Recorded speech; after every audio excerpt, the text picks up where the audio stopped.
कोई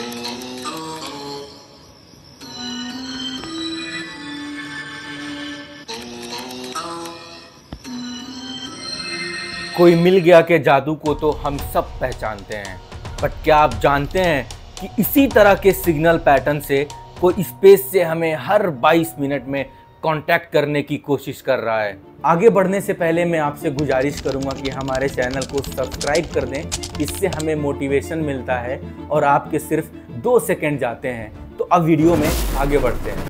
1988 की एक सर्द रात कुछ एस्ट्रोनॉमर्स ने अपने टेलीस्कोप की आंख से आसमान की गहराइयों में झांकना शुरू किया। फिर कुछ ऐसा हुआ जिससे वो आश्चर्यचकित हो गए। उन्होंने अपने रेडियो टेलीस्कोप से एक अनोखा सिग्नल पकड़ा और ये सिग्नल इतना नियमित था कि साइंटिस्ट हैरान रह गए। हर 22 मिनट पे आ रहा था, जैसे किसी ने अंतरिक्ष में अलार्म लगाया हो। और आज भी एस्ट्रोनॉमर्स के सामने ये मिस्ट्री बनी हुई है कि ये कौन है जो ये सिग्नल भेज रहा है और कहना क्या चाहता है। दोस्तों, आपको क्या लगता है, कमेंट में बताएं। दोस्तों, याद है ना जब टोनी स्टार्क ने टाइम ट्रेवल को फिगर आउट किया था? वो पल जब एवेंजर्स ने डिसाइड किया कि वो समय के साथ खेलेंगे और अपनी दुनिया को बचाएंगे। क्या आपने कभी सोचा है कि अगर आपके पास वो शक्ति हो जो समय को मोड़ दे? हम बात कर रहे हैं चाइना के गुइजोई डिस्ट्रिक्ट में एक टनल की। चाइनीज मीडिया के अकॉर्डिंग इस टनल का नाम लोकल्स ने टाइम टनल रखा है। ये टनल 400 मीटर से ज़्यादा लंबी है और अपेरेंटली जब आप इस टनल से गुजरते हो तो आपके फ़ोन का टाइम 1 घंटा पीछे चला जाता है।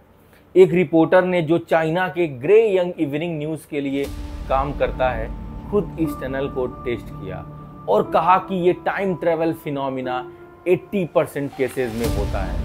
आप टनल में 9 AM पे एंटर करते हो और 9:05 AM पे एग्जिट करते हो, तो टनल से बाहर निकलने के बाद आपके फ़ोन का टाइम 8:05 AM दिखाएगा। टनल से दूर जाने के बाद आपका फ़ोन टाइम वापस नॉर्मल हो जाएगा। लोकल्स के बीच इस टनल को लेकर कई सारी कहानियां हैं। कुछ लोग मानते हैं कि ये टनल एक एंशिएंट टाइम पोर्टल है जो आपको पास्ट या फ्यूचर में ले जा सकता है। क्या आप जानते हैं, दुनिया के सबसे ठंडे और वीरान कोने में भी एक ऐसी दुनिया छुपी हुई है जो हमारे सोच से भी परे है। अंटार्कटिका, एक ऐसी जगह जहां जिंदगी की उम्मीद कम ही होती है। लेकिन दोस्तों, यहाँ के बर्फ के नीचे एक रहस्यमयी दुनिया छुपी हुई है।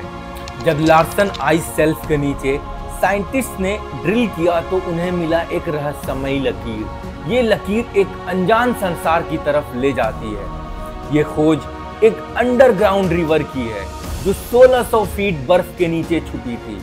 यहाँ के पानी में कैमरा भेजने पर साइंटिस्ट को मिला एक समूह जो जिंदगी की नई संभावनाएं लेकर आए। ये जीव, जिसे एम्फॉइड्स कहा जाता है, इतनी ठंड में भी जीवित हैं। हमें बताते हैं कि जिंदगी कैसे हर परिस्थिति में पनप सकती है। इनकी मौजूदगी एक बड़ी पहेली को सुलझा सकती है। साइंटिस्ट का कहना है कि ये खोज हमें पृथ्वी के अंदर के जीवन के बारे में नई जानकारी देती है। क्रेग स्टीवेंस ने कहा, ये हमारे लिए एक नई खिड़की है, नया द्वार है जिससे हम पृथ्वी के नीचे की जिंदगी को समझ पाएंगे। हेलो दोस्तों, मैं एक टाइम ट्रेवलर हूँ, यानी समय यात्री हूँ, और मैं साल 2036 से आया हूँ।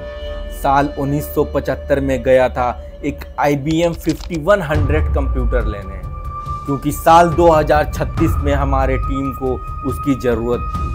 और 1975 से 2036 वापस जाते समय मैं बीच में साल 2000 में रुक गया, क्योंकि मुझे देखना है कि पास्ट कैसा था, और Y2K नाम की एक कंप्यूटर प्रॉब्लम को भी मुझे देखना था। ये कहानी है जॉन टिटोर की, जो इंटरनेट पे लिखा था कि वो एक टाइम ट्रेवलर है।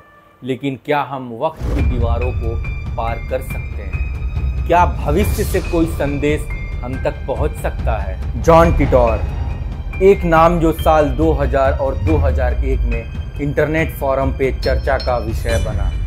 उसने कई भविष्यवाणियां की, जैसे कि अमेरिका में होने वाला है सिविल वॉर और फिर शुरू होगा वर्ल्ड वॉर 3। सबसे ज़्यादा चर्चा में रहा IBM 5100, एक पुराना कंप्यूटर जो टिटोर के मुताबिक फ्यूचर में एक महत्वपूर्ण रोल प्ले करेगा। जॉन टिटोर ने कुछ ऐसे दावे किए थे जो कुछ वक्त बाद सच साबित हुए। एक प्रिडिक्शन जो कुछ लोगों के लिए सच लग सकती है वो है उसका ये कहना कि इराक के पास न्यूक्लियर वेपन्स हैं। ये दावा उसने 2001 में किया था, जो कि यूएस ने इराक पर 2003 में हमला करने से पहले का समय था। जॉन टिटोर ने अपना आखिरी संदेश दिया था कि वो इस वर्ल्ड लाइन को छोड़कर जाने वाला है। उसने ये भी कहा कि सिर्फ कुछ ही लोग जानेंगे कि वो कब जा रहा है और वो लोग बाकियों को उसके जाने के बाद इन्फॉर्म कर देंगे। जॉन टिटोर की कहानी ने दुनिया भर में क्यूरियोसिटी की लहर पैदा की है। क्या आपको लगता है कि टाइम ट्रैवल पॉसिबल है? हमारी नेक्स्ट मिस्ट्री ना ही किसी प्लेस के बारे में है, ना मॉन्यूमेंट और ना ही किसी इंसान के बारे में। ये मिस्ट्री है एक किताब की। वैसे तो किताबों की दुनिया होती है एक अलग दुनिया, और इनफैक्ट आपकी कई उलझनों को सुलझा देती हैं ये किताबें। बट वॉयनिश मैन्युस्क्रिप्ट एक ऐसी किताब है जो कई 100 साल से खुद में एक रहस्य बनी हुई है। ये किताब दिखने में जितनी ज़्यादा सुंदर है उससे कई ज़्यादा रहस्यमयी भी है। हर पेज पर लिखे गए शब्द और बनाए गए इमेजेस एक अनोखे दुनिया का दर्शन कराते हैं। कार्बन डेटिंग टेक्निक से हमें पता चलता है कि कोई चीज़ या कोई किताब का कागज़ कितने साल पुराना है, और इस टेक्निक से ये पता चला कि ये किताब 15th सेंचुरी में लिखी गई थी। इस किताब में जो वेजिटेबल्स के इमेजेस हैं वो ऐसे हैं जैसे किसी काल्पनिक दुनिया से आए हों, जैसे पेड़ पौधे जो शायद इस धरती पर कभी पाए ही नहीं गए। और सबसे बड़ी पहेली तो है इसकी भाषा। वॉयनिश जैसे इस अनजान स्क्रिप्ट को कहा जाता है, आज तक किसी ने नहीं समझा। दुनिया भर के विद्वान इस भाषा को पढ़ने में लगे हैं, लेकिन अभी तक कोई सफलता नहीं मिली। एस्ट्रोनॉमी से लेकर हर्बल मेडिसिन तक हर एक सेक्शन अपने आप में एक नई दुनिया को समेटे हुए है। फार्मास्यूटिकल सेक्शन में 100 से ज़्यादा मेडिसिनल हर्ब और रूट्स के इमेजेस हैं, जो कि जार्स या वेसल्स के साथ दिखाए गए हैं। किताब के 12 पेजेस पर तारों, सूरज और चंद्रमा के अरेंजमेंट्स हैं, और कुछ पेजेस पर राशि चिन्ह भी दिखाए गए हैं। क्या ये किसी खोई हुई सभ्यता का लेखा जोखा है या फिर किसी प्रकार का सीक्रेट कोड? तो दोस्तों, वॉयनिश मैन्युस्क्रिप्ट के इस रहस्य को आज तक कोई नहीं सुलझा पाया। क्या आपके पास इसका कोई थियरी है? अपने विचार कमेंट में जरूर शेयर करें। तो दोस्तों, ये थे कुछ मिस्टीरियस फैक्ट्स। अगर आपको और भी ऐसे फैक्ट्स जानने हैं तो प्लीज़ कमेंट में बताएं। मिलते हैं अगले वीडियो में, तब तक कीप एक्सप्लोरिंग, बी क्यूरियस।